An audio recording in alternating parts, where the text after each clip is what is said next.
Welcome to At Home with Nicole. Today I have Miss Codi here to share with you a little bit about her investing journey out of state and her diversified portfolio, as well as some fun facts. So Codi and I met each other at Irvine Company not too long ago. What was it, 3 years? Yep, about 3 years ago. About 3 years ago, so I've gotten to know her a little bit more in depth. We worked together on site managing a super property of 890 units over by South Coast Plaza. But I'd love Miss Codi to share a little bit about herself, her investing journey, and what led her here today. Yeah, so going back, I probably started investing about, I want to say 5 or 6 years ago. I started out at the resort at Pelican Hill. My background had mostly been in food and beverage, and so I worked in kitchens for many years, became a food and beverage manager at Pelican Hill, and then moved over in the Irvine Company to the apartments division. And I really wanted to go into that division because I wanted to learn about real estate investing. It's a really, really great asset where you can put your money in, buy actual equity, and then use that equity to continue growing your wealth. And so I went into property management, and it's been extremely eye-opening and very, very educational in many ways, as Nicole would know. We've seen some things. Lots and lots of good stories, to tell you that. So yes, learned a lot about property management, a lot about rentals, how to calculate finances, reading lots and lots of books, networking, just investing into many different investment vehicles to make sure that I have a diversified portfolio, and just been growing it ever since. You should see her spreadsheets. They're insane. Absolutely insane. Many spreadsheets. I love numbers. But with that, for any listeners that are interested, would you be willing to share your calculators if they are looking forward to potentially being an investor themselves? Yes, absolutely. If anybody wants to reach out to me, we can put my information in there, and you can reach out to me, and I'll definitely share the spreadsheets, and you can use them as a template for any of your investments as well. I have simple ones for just monthly standard budgeting. I have ones that will track an entire portfolio of different investment vehicles. They'll have like little tabs with the names, and they all feed into a whole separate summary sheet with your total investment returns. I have one for rental properties. I have one to calculate like the profit of the rental property before buying it, and then tracking the profit of it while you have it. So I have a lot of trackers. That's why she's kind of a badass, and I wanted her on here.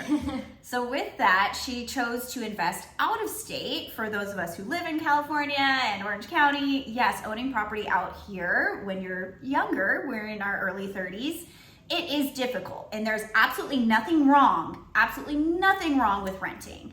But she decided to purchase out of state and has renters in the property that continues to cash flow for her. Can you share with us a little bit how you found the property, how you chose that property, and what that looks like for you? Yeah, so yes, as Nicole said, looking to invest in California is really tough. I mean, I know people that do find deals that are in California. They're just going to be kind of in tertiary markets. They're going to be out kind of in the middle of areas that you wouldn't have a ton of population, which is not something that I'm really looking for. Yes, it's closer, but maybe just the numbers aren't working for me personally. It's not part of my strategy. But so I started looking out of state because there are fantastic rental properties that you can get out of state for, depending on what your strategy is. If you're looking for, say, a more turnkey, more ready to rent home that you're buying, you can find them between $80,000 to $120,000 for a 3-bed, 1-bath house, 3-bed, 2-bath house, depending on the market.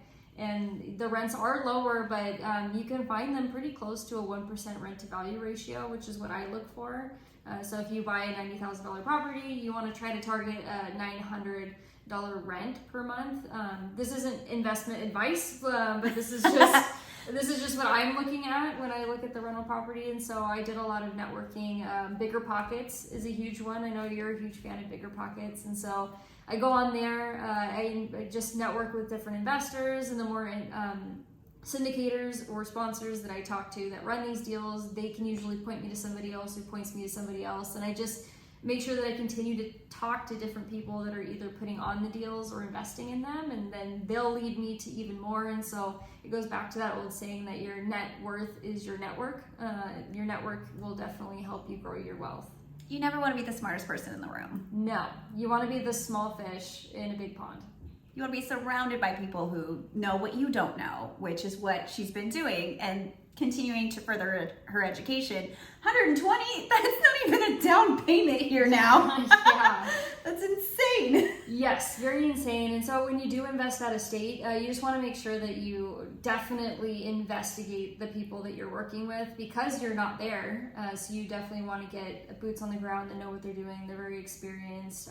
You can fly out and see the property if you want. I didn't do that. I actually flew out to meet with the first people that I was actually working with, the company. I would go out and I met a bunch of realtors and turnkey companies and just saw the product. I drove around the neighborhoods and the areas and saw what pockets were nice and which weren't. But then ultimately you wanna rely on the experience of the professionals that you're working with, and then as long as you have that and you're in a good market, then you're really set up for success. So what state did you choose? Why? And tell me a little bit about the market and that property that you own. So the first one that I bought in was in Little Rock, Arkansas, and so I won't say that for that particular one that I had done a ton of research into the market. I more relied on the business professionals that I was working with, and that was a market they were in, and I had an amazing plethora of people that kept advocating for this one company, and so I really put my trust in them. I flew out and I actually met them, and I saw their work when they were renovating the homes, and I just loved them. And when I bought with them, I can say that they've been just A-class since I've been working with them, and so I put a lot of trust into them. But when you're looking at the markets in general, typically what I look for is I just want to make sure that there's a good amount of population there, population growth year over year, that people are moving to the city, that you have a lot of different businesses, a lot of different employers in the area, but there's not one or two employers that make up, 80% of the employment of the area. You want it to be diversified.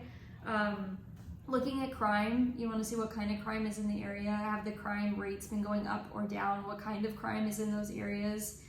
Median income, you want to see how much they're typically making in the households there versus how much rent can be demanded. I take a look at tax rates, like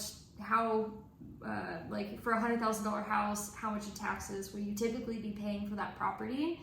There's some markets like Little Rock and Memphis, for example, they have lower tax rates than maybe Ohio. Ohio has much higher tax rates, and so does Texas. But then Texas has the no state income. So there's a lot of different things that you might want to look at from a tax perspective as well. Absolutely.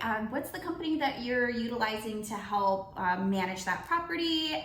I know you shared with me previously, they helped you find the tenants, right? Mm-hmm. Do they manage the vendors for plumbing and all of the things for you? Yes. So especially as a property manager in California, I know how litigious and tenant friendly this state is. And so that was another factor for me personally not wanting to invest in California as a rental property. It's almost impossible to evict people here. Yes. Not that that's something we should advertise, but it's when she says tenant friendly. Throughout COVID, there were many tenants that did not pay their rent for years, really. So if you were a personal landlord and you have tenants not paying the rent, you could potentially lose that property. It was very difficult. Yeah, there was pretty much a complete stop on eviction proceedings in California. And so to be invested into a state that's landlord friendly, for example, if somebody was not able to make the rent for whatever reason, I could probably have them evicted within a month, maybe even less. Whereas in California, it might take several months to happen. And sheriff lockouts being well behind schedule. It was a rough time to be a landlord in this state. So taking a look into that when you aren't managing a larger portfolio and you don't have the wiggle room to not have your tenants pay you rent for years on end, also very important. But Codi doesn't just own property in Little Rock. Mm-hmm. So where else do you own? Yeah, so I own one property in Little Rock, and I'm actually closing this Wednesday on my second property, and that one's going to be in Memphis, Tennessee. And that, again, is with actually the same company. I was looking at several other different companies for the past couple of years, and just the numbers didn't work as well as they do with this one company. And on top of that, their service is just A-class. And so I've gone the turnkey route. I work with Mid-South Rentals. That's the company that I've been working with, and they've just been excellent. So If you want any of their information, let me know. There is a wait list for it, so if you do want to get on that, you'll definitely want to talk to them and get the ball rolling for that. How long is the wait list? 8 to 9 months is the wait list. Oh my gosh. Yeah. They must be good at what they do. And I know you are very meticulous. You're very numbers-based task. I don't see you investing in something that you don't know 100% this is going to work. So that says volumes. I think I need to get on this wait list. Yeah, so they're amazing. They're just so friendly and professional. And in that, we actually had a conversation recently because I got to the top of the wait list. They've been sending me properties for quite a while, and I just hadn't found anything that I wanted to move forward with. And so eventually they checked in with me, and they're like, hey, if you want to pause it, we can pause it. Or are you looking now? They just wanted to check in and see if anything had changed for me. And so I was talking to them, and in a super friendly way, in a very friendly way, she let me know that I had passed on 140 properties that they had sent me. Oh my God. That's so patience. I was like, yeah. So I'm like, yeah, I just like, there was just, maybe one thing I didn't like here, or one thing I didn't want here, and it wasn't anything wrong with the product, but maybe it was just something with the numbers, or I don't know, maybe it was too old for me, or something. The property was, built in like 1930 when I wanted 1960 or something like that, or maybe it was just in a pocket I didn't want. But yeah, so they let me know that, and funnily enough, that week after we had the conversation, they sent me one that I loved, and so I moved forward with it. And I'm not just invested into the rental properties either. I do also invest in a couple other vehicles too. So I invest in mortgage interest notes and a couple triple net industrial lease syndications and other things too, stocks, bonds, cryptos. I try to keep my portfolio pretty diverse, and so I'm eclectically in a lot of things, but for it all to come together and balance each other out. Can you believe she does all this and works a full-time job? She's the boss. She's the property manager. She's the community manager now. That is a lot of responsibility. How many units do you have right now under your Irvine Company wing? Yeah, so right now I just moved as community manager to a property of 296 units. And that's upwards of how many tenants on your site? Probably about 750. We have a lot of families. It's impressive. And residents, as we know, they get creative. Yes, and they definitely like to test your knowledge. So you really have to be an expert in your field. And if you're not an expert too, you just have to know who to reach out to, right? And again, it goes right back to the whole network. You want to make sure that you have a network of people, a lot of resources. So if you don't know the answer, you at least know who knows the answer or how to get the answer, and be willing to ask questions and just be curious. How many legs of your investment portfolio? So we've got the 2 rental properties after you close this week. I know you have your crypto, the syndication bit. A lot of folks don't know what that is. Do you mind sharing a little bit about what the real estate syndication opportunity would look like? Yeah, so syndications are basically a project, and you have what's called a sponsor or a general partner, and they basically find a deal, they source this deal, and they put all the numbers together, they present it to an investor base, and then they request for capital. So basically investing money with them, and as a pool of investors, you'll buy this property and execute whatever their business plan is. That's essentially what a syndication is. And then in return, you'll get something back, where either it's maybe an 8% interest rate back, or an 8% what's called pref equity, or you'll get maybe you just get equity back when the asset's sold. So there's different things, and it can be in different asset classes as well. So you can have a multifamily office, you can have self-storage, you can have development when they're building a multifamily property. There's a whole bunch of different projects that you can invest in. But when you were looking for your opportunity, and how did you choose the syndication that you did, or do you have multiple that you're invested in right now? I have multiple that I'm invested in. A lot of it, I found it through the networking, lots and lots of phone calls. And then when they present the offer, usually they'll come out with some sort of an investor slide deck, and in the deck it'll tell you a bunch of the numbers, and then they'll host a webinar to go over that and answer any questions that you have. And then if you decide that you want to move forward, they'll send you what's called an offering circular and a subscription agreement. The offering circular is a huge legal document. Usually it's between 200 to 300 pages of just a whole bunch of legal jargon. Did you read it? I did. Oh, but of course you did. I will say that every syndicator that I've talked to, when they find out that I actually read it, they're always surprised because they're like, oh, congratulations, out of the 100 people that we talked to, 10 of them read this. And I'm not probably attorneys, right? That understand it. And I'm that nerd that reads it because I want to know what I'm signing. Because honestly, and I highly recommend this, is that you read what you're signing. You're sending people a large amount of money, and you want to know the details, the legal details of this project. And I've actually, through reading the offering circular, I've actually found things that made me not want to invest in them before. Things that you wouldn't have known. Maybe I invest in some sort of a debt lien project, and they had like a 20% construction fee. Anytime they buy something, they tack on a 20% fee for having bought lumber or something like that. And so that's incentivizing, in my mind, I'm thinking that that's incentivizing them to continue buying and constructing, when maybe that might not be the smartest play, because they'll get 20% commission on that for spending money. And so I'll just find different fee structures that maybe I'm not happy with, or I find out that they're also raising capital from a different group of investors, and that group of investors are making 2% more interest than I'm making through my investment with my group of investors. I'm like, well, why are they making more money? And so I'll find things like that in an offering circular. And who inspired you to be as badass as you are and to do all these different forms of investing? Is there anyone in your family, or you just took it on? I was born this way.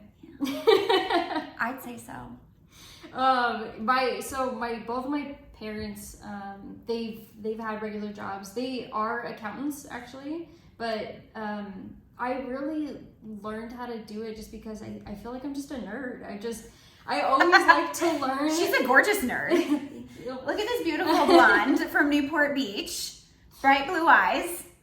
I just love learning. I'm a huge bookworm. I love reading books, listening to podcasts. If I'm at the gym, at least 50% of the time I'm at the gym, I'm listening to a podcast about the economy, the market, real estate, crypto, stocks, something wealth growth related. I'm just obsessed with it. It's just something I've always enjoyed, and it's a lot of fun. I'm really the only one that I ever knew that wanted to invest in it. I have no idea what persuaded me to do this in the first place. I really don't know. I just fell in love with it. Maybe I read an investment book at one point and I just piqued my interest. I don't know. Probably. Yeah, but everybody's been super supportive in my life. Everybody's believed in me. Everybody has thought 100% that if I put my mind to it, I could do it. And I think that that's definitely been a big help, is something is, these huge projects that I want to invest in, or go buying a rental property. And maybe nobody I know had done that, but people in my life were super supportive, and they're like, if you want to do that, you can do it 100%. You've got this, and here, I'll buy you some books for Christmas, and, being supportive, and maybe flying out with me to Memphis to go check out rental, different turnkey or realtors that I wanted to meet with. So it's been a good circle of friends and family around me. Because I would say the previous generation, like my folks, investing and diversifying portfolio, I don't really feel like that was a thing. Their generation, their parents' generation, get a nice 9 to 5, retire out, put as much money into your 401k as you can, and just save. That was the general message. Be a homeowner, be conservative, and save. I personally wasn't brought up with anyone with an entrepreneurial spirit or any of that kind of passion. Yeah. And especially living where we do, I've noticed over the years, if you don't diversify your portfolio, if you don't look for other avenues, you're not going to be able to retire with that 401k. You're not going to be able to rely on your savings account, because with inflation, the money that you save today is not going to be worth what it should be when you're ready to hang your hat up. So that's been a journey, but same, family's very, very supportive. They don't quite understand it, but they're like, I don't know, but it sounds good. Right. They're like, oh, okay, honey, sure. Oh, okay. You're doing great. Yeah, pretty much. They're like, I don't need to know, you got this. I'm like, well, thanks for your faith, you know. And you're right, Nicole. It's just, I feel like not a lot of people truly understand the weight of, you know, how much you'll need for retirement, or are you on the right track? And they think that, oh, I'll just start it later in life, or I'll depend on my Social Security or something like that. It's, I can't make those assumptions.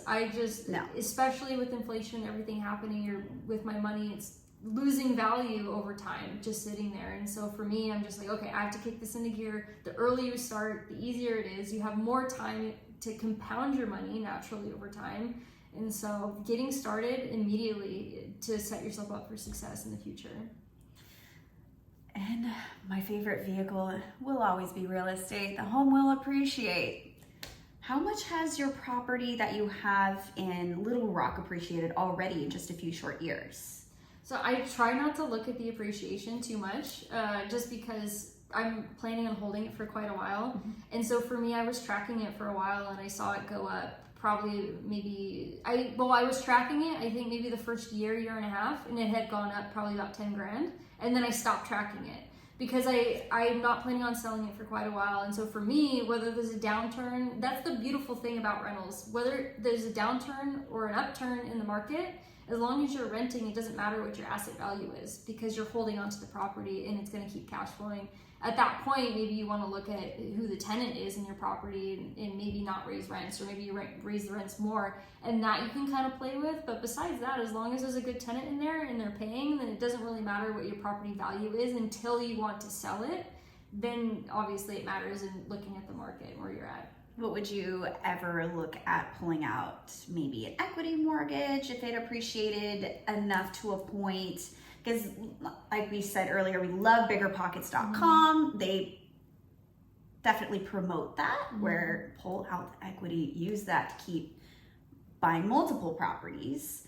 At the end of the day, would you be interested in doing something like that? And how many properties do you want in your personal portfolio mm-hmm. in the next, let's say, 5 years? What's your goal? 5 years. Well, mm-hmm. I have pretty ambitious goals. Never. Yeah. I want to keep buying rental properties. But the hard part is that once you get past the first one and you go, 2 to 10, it gets a lot harder to get loans. Right now, it's actually really hard to get a bank loan. This loan that I just had to clear for, I had to give them like everything, including my firstborn child, like basically just trying to get this loan closed. And so the more you have, the harder it's going to be to keep getting loans. And then once you hit 10 rental properties, you can no longer get a Fannie Mae Freddie Mac loan. And so I want to keep buying properties, but I want to focus eventually more heavily into the syndications, because those are extremely passive, and I really just have to put my capital invested in a really good sponsor with a great track record, and then I don't have to worry about anything else really. Or managing tenants, or yeah. Right, and we know how much fun that can be.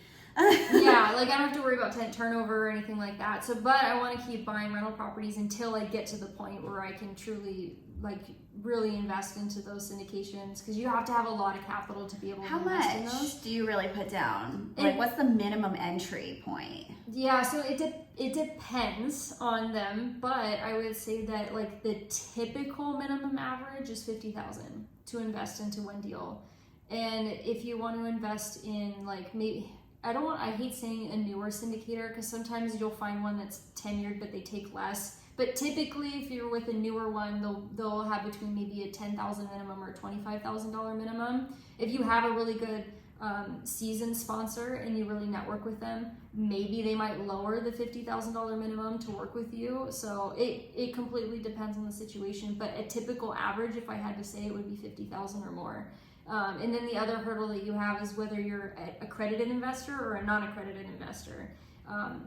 Accredited investors pretty much mean I can't remember the exact amount, but it's either you make $200,000 or $250,000 a year as an income, or you have over $1 million in the bank.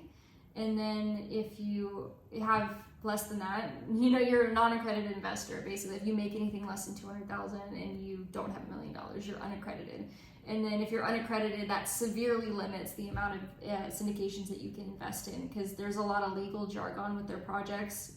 And if it's a 506c, you can only be accredited to invest in it. And many projects are 506c because 506cs, they can advertise to the public, which makes it easier to get capital.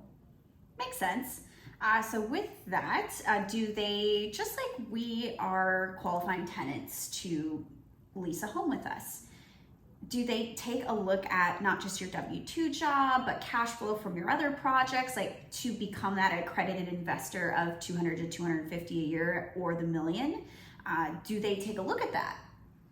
I think, I'm not exactly sure, but I think that it's like your adjusted gross income. I think it's that has to be 200,000. Just curious. Or it might be your gross income. I'm not exactly sure. Clearly, I'm not there yet. But you will be. I will be. But that's where just the planning, and I'm just curious, combine the things, because we combine the things for our tenants that, you know, maybe they have their W-2 job, but they have really healthy bank accounts, or the 401k, the stock portfolio, to use that to help them qualify for the home for the absurdly high rent that we have. But you get what you pay for. Yeah, I mean, as far as like the loan, when I went through the loan process, they did request all of those things in order. They actually requested my lease documents, like for the property that I rent at. They requested that, my W-2, my past year K-1s, past year tax returns. I hadn't filed for this year yet because I had to get an extension. They requested a copy of the extension. I mean, they requested like all of my bank, the past 2 months of all of my bank accounts and all kinds of different stuff. Oh my gosh, that's wild. I mean, I know the interest rate is a little bit higher right now. It's still not terrible. Everybody complains, oh, it went up, but now would be the better time to buy, so you're not competing with as many people in the market or have to do the crazy 50, 100K over asking just to get into the home. Right now would be a better time to buy for those opportunities, because once the interest rate drops a little bit, there's going to be way more buyers ready to enter the market. Yeah. So yeah, I would say personally, from what I've seen, it definitely seems like the investor purchases have slowed down. And when I get emailed for a property, it's taking longer for me to get that email saying, oh, it's taken now. Before, when I get an email within maybe 30 minutes to an hour, I'd be gone. Somebody would take it, and now it's maybe taking overnight to the next afternoon, and then it's gone. So it's still getting taken pretty quickly, but there is a delay, and you have some time to do your due diligence now. Which is better for us as investors. Yeah. Like you said, it's just really the interest rate that has gone up. And it is a little tough because it definitely does make the numbers a little bit more adverse. But if you're waiting and patiently waiting, maybe you don't have to wait 140 properties like I did. But eventually you'll find one that makes sense, and then you can pull the trigger on it. So there is always a way to find a good property. You just have to look in the right place or talk to the right people, look in the right market. But there's always a solution to the problem. Absolutely. So I had interviewed one of my other coworkers, Fareed, on the previous podcast, and he had set up a deal with realtors in the area that he invested in out of state that he put it into his contract that he would not purchase the property unless the agent also came to him with qualified tenants. So he has that built into all of his contracts so that if there's no qualified tenants, he's not obligated to purchase the property. And that also motivates the realtor to find those qualified tenants because they don't get paid at the end of the day if they don't deliver. Do you have any preferred realtors, or is it mainly just working with the South group? What was it called again? Mid-South. Mid-South. Yeah, I don't have a preferred realtor. I really am working with different property manager construction groups in a few different states like Ohio, Indianapolis, Memphis, Little Rock. I'm on a lot of distribution lists, also even for Texas too, but that's a little bit tougher now to get into Texas. So I'm keeping a relationship with all of that, but yeah, I don't have anything that I would say was preferred at this point besides them. And any markets you are excited or have been piquing your interest as of late? I was looking into Ohio recently, around Cleveland. I was looking at that. Let's see. Indianapolis I was looking at. That's a little tougher. I feel like a lot of people have been investing in Indianapolis lately. So, and then I was looking at, I think there was a city in Michigan that was a little tertiary that I was starting to invest in, or not invest in, but to spend more time looking into as well. Interesting. Yeah. My cousin grew up in Novi. I'll have to ask her. Mm-hmm. Yeah, there's a lot of tertiary markets out there that are close to the city center, and that's where you'll find a lot of good projects as well. I mean, obviously do your research, but they're close enough outside of the city, maybe like 30, 45 minutes out, where people will still live outside the city just to drive in. It doesn't have to be downtown, and that's where you could find some really good deals where you'll get closer to that 1% rent to value ratio, whereas maybe in downtown, that's kind of out the window, and maybe you're focusing mostly on appreciation by buying in downtown, thinking the property value is going to go up. Right. Well, I really appreciate everything you've been able to share with us today. Diversify your portfolio, run the numbers, do your own research. Yes. It is a lot of work on the front end, but you're setting yourself up for later in life for Start success. Oh yeah.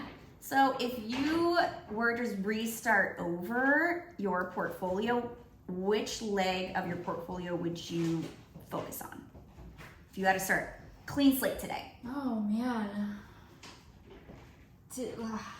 Regardless of market timing, like regardless of what's going on in the market, what would I focus on? We can go with current market conditions because that helps set you up a little bit with the information that you know. What would you focus on right now if you had to start over? Yeah, I mean, right now, in particularly because interest rates are so high, it actually benefits investors to go into. They're pointing investors into risk adverse assets. Like, for example, I have a high yield savings account that's over 5%. I can get a 5% return without investing it anywhere, and it's FDIC insured. Whereas if you invest in maybe a syndication project, you might get an 8% return. Well, why may I invest in risk 100% of my money for an extra 3%? So sometimes it's incentivizing you to go that way. And so I've been looking more into safer streams of income with that. But I mean, I would always focus on something that's equity backed, and so it goes back to real estate again.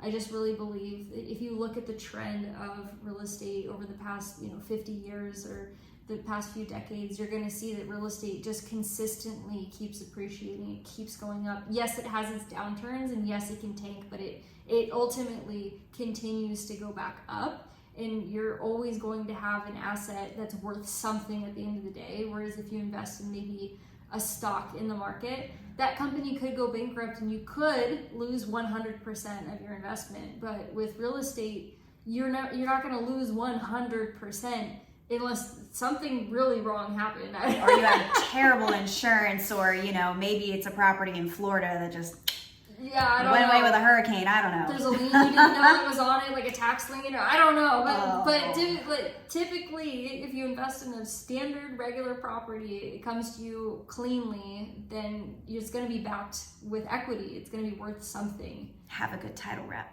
Mm-hmm. Make sure you have a good title rep. Title insurance. Mm-hmm. I definitely have a fantastic title rep who also has a diversified portfolio. He owns the gym in Costa Mesa, the 12. Oh, that my girlfriends all work out at, and I've been meaning to go. I've been there. It's a good gym. It was fun. I hear good things. I also hear there's a lot of attractive human beings there, so that should be interesting. Doesn't hurt. Oh, that is how she met her boyfriend. I forgot. That is how she met her boyfriend. It's wonderful. So go to the 12. I mean, well, common interest. To sum up. Check out the 12. Pick things up, put them down, but oh goodness. Well, diversifying your portfolio, you never know who you're going to meet there. Maybe they're an asset manager, maybe they're a mortgage loan officer. You never know. Can have a lot in common. You could, aside from just picking things up and putting them down and looking good. Health is wealth. Yes, no, it really is. It's a well-rounded life. There's different buckets. It's not all just about wealth. You're right. And you invest heavily in that. Yes, I do. Another thing you don't know about Miss Codi, she has a coach. And can you share a little bit about that program? Because it's insane. She tracks everything, but hot damn, it works. Yeah, so I started working with a private coach, and he's actually remote, and so he tells me exactly what to do for my workouts, how many days a week to work out, how many steps I should be hitting a day, how much I should be eating, not just calorically, but breaks it down to fat, protein, carbs, and then he'll tell me whether I'm carb cycling or if I'm eating the same calories every day, whether I'm gonna eat a surplus for 9 months, or whether I'm gonna do a cut and shred 1,000 calories a day for 18 weeks or something like that. So, and didn't you find out that you weren't eating enough? Yeah, and that's why you weren't seeing the results that you wanted? I was punishing myself by not eating enough food for literally zero reason, because there was no benefit to it, and I did this for years. I was eating like 1,300 calories a day and keto, which didn't work. And and there was just a point where I would just keep gaining weight, and I'm like, I'm already eating 1,300 calories a day. I can't shed much more. I'm sad to admit this, but there was a time when I was eating as little as 800 calories a day, and I'm like, I was so tired and just defeated, and there's just, I can't eat any less. And so I finally decided to get professional help, and he's just been amazing. I got all the way up to eating 2,300 calories a day and maintaining my weight. I wasn't gaining, I wasn't losing, but 2,300 calories. And I never could have done that on my own because I was too afraid to mess up my body. But it's been a really, really good investment into my health, and I work out 5 days a week. And he tells me how much to eat. I'm eating so much healthier than I've ever eaten. I feel great. It, like, mentally, physically, everything feels so much better just by eating enough food. Food is important. We like food. Yes. The things in your life should be helping you level up in your finances, level up in your health, level up. And it's okay to reach for outside help. I reached out for a real estate coach to help me launch this business, to give me that advice that I need. I could probably use a personal trainer as well. I love to work out, but I have seen that, when you don't have somebody holding you accountable that has that knowledge and that expertise, you aren't able to reach those goals. But yeah. Yeah, it's like the bumper lanes when you're bowling. Like, they make sure that you stay within the lanes and you make it to the end. If the bumpers stay on. Is it pretty sometimes? No, but you make it to the end. Right. How long have you been doing that? A year and a half. Yeah, and I'm feeling better than I've ever felt before. I feel like I look better than I have before, just where I was at, knowing what I looked like before to where I'm at now. Like, I'm very, very happy. I'm stronger. I'm healthier. My energy's up. I'm sleeping better. Just everything is tied to food. It's amazing. She's glowing. Look at her. But no, really, I've seen a huge difference knowing you for the amount of time that I have. You're so much more vibrant because you do have all that energy now, because you have that support, you have that help, and it's working. I found a flow that works for me. We get more Codi. Yeah, just in a state of flow. You just gotta find your groove, and then when you find your groove, you just keep living your life and enjoy the journey. So aside from working out 5 days a week, how much time a day do you think that you spend going over deals and numbers and checking in on your investments and your portfolio? I know it's really fun, so sometimes you don't track. Like, I have no idea how much time I spend a day talking about or doing things for real estate just because it's so much fun. I don't even know. It's hard for me to answer that question because I nerd out and I just do it for fun. Like, if I have a down second, I'm checking my emails and seeing if there's anything to look at for my investments, I'll be looking at it. So it's just constantly throughout the day, or I might get an email with a deal and I'll look at that. Or if I heard that a webinar is coming out, I might watch the recording on my lunch or something like that. So I always just like listening to it. Or when I'm at the gym, like I said earlier, like 50% of my time at the gym, I'm listening to a podcast about interest rates and where we're at now in the economy and where they think things are going to go. And there's a lot of conflicting information out there, but it's all pretty fascinating to me anyway.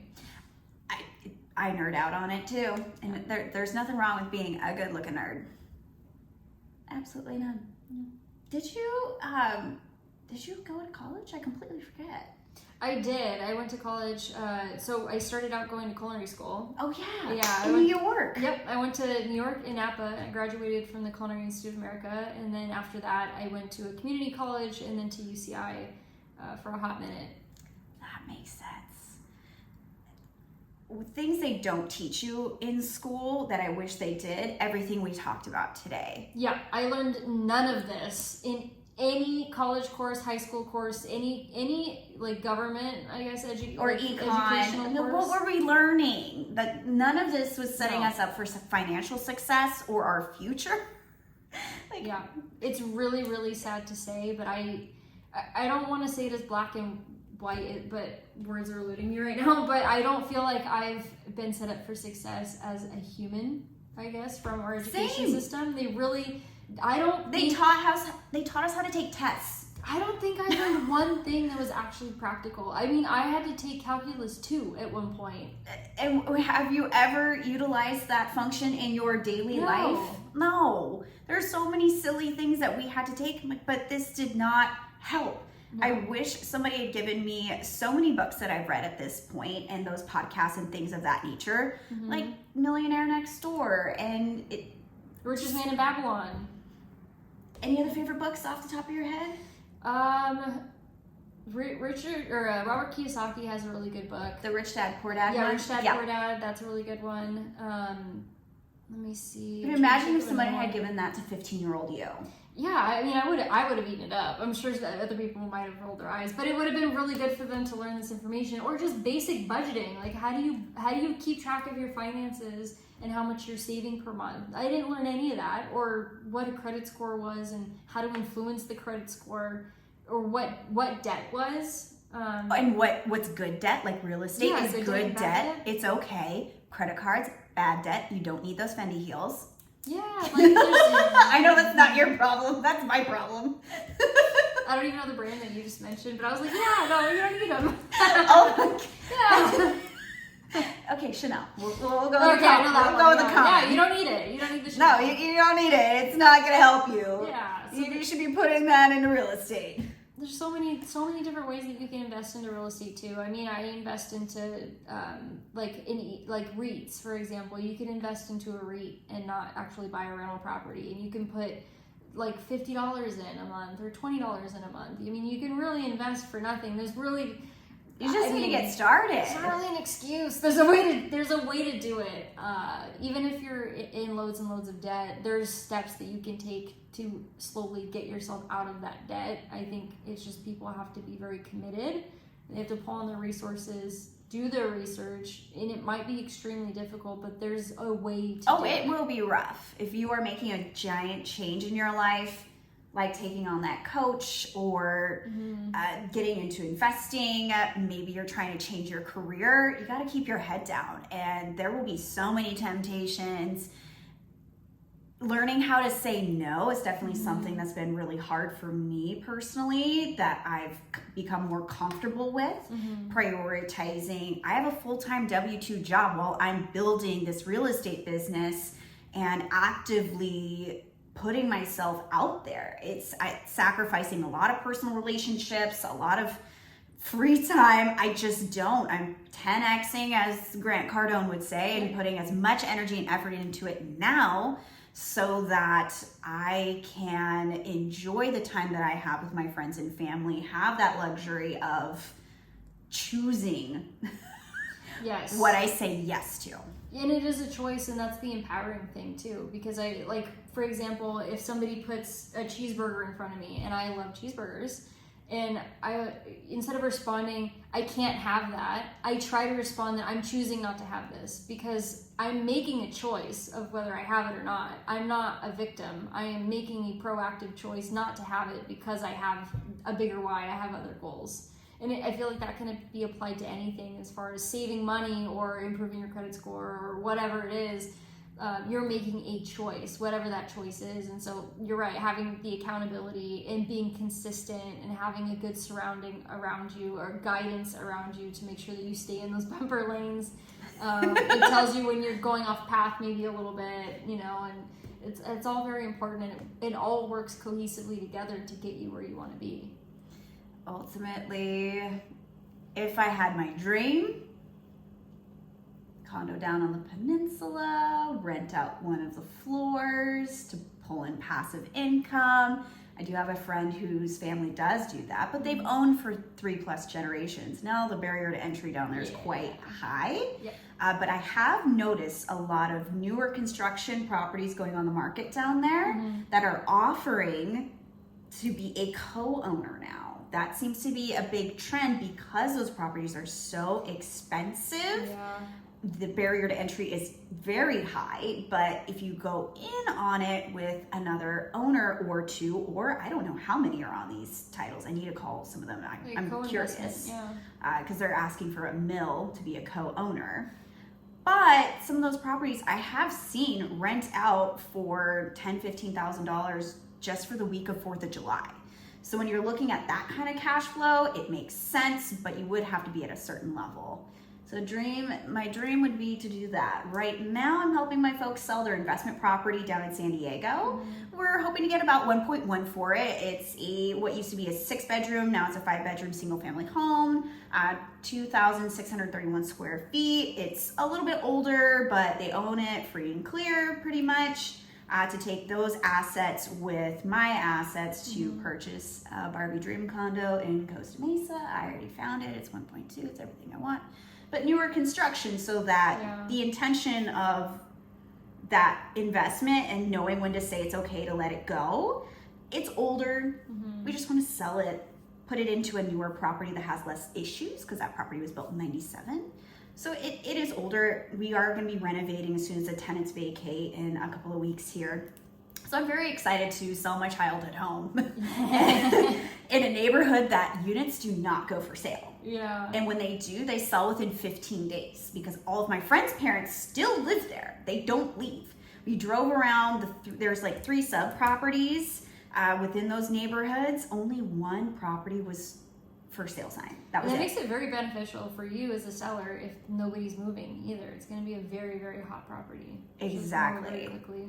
But my dad's just like you, all about the numbers. So he wants to make sure that his return on investment for the renovations are going to get the dollar amount that we're looking for. So we walked through with our contractor last week to go over, okay, what needs to happen? Absolutely. Get the bids.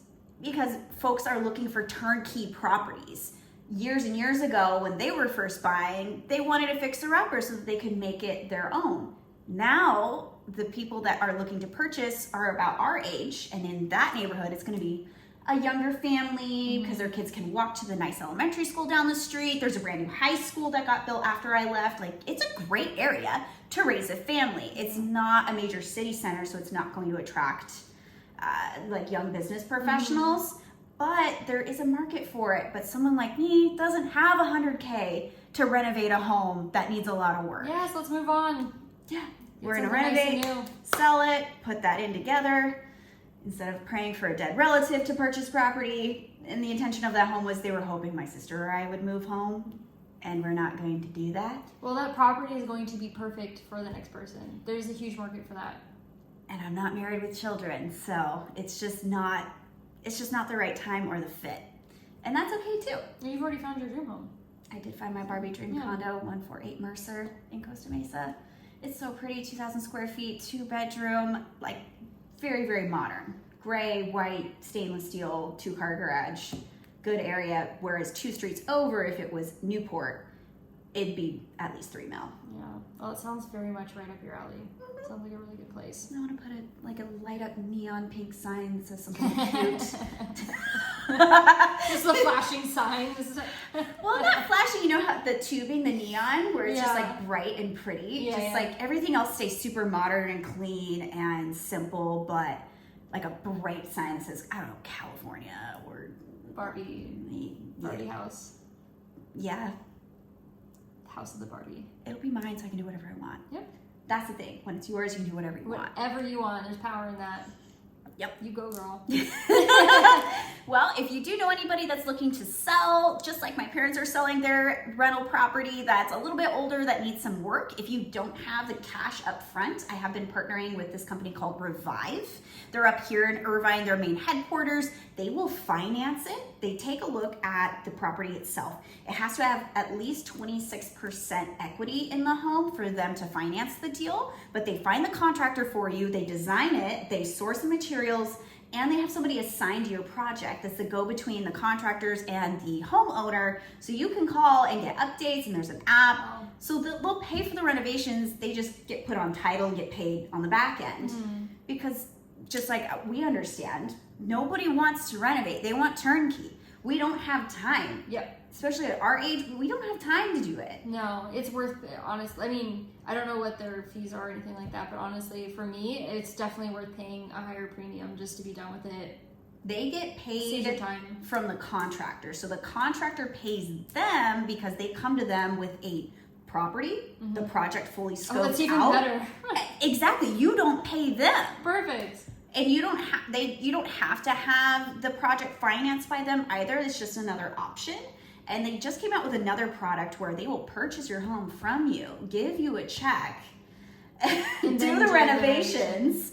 Yeah, and then they get paid later too. So there's like a couple of different projects they've been doing. Kind of pick your journey. It's pretty cool what they're doing. So I know they're not the only company doing that, but the main owner has been flipping homes for like 15 years. So he knows what he's doing, but it's kind of an exciting product. So Yeah, I mean, when you have somebody that's in business and been doing it for long enough, I mean, it's really just bread and butter for them. They have their formula and they just keep executing the same formula. And those are the type of people you want to work with too.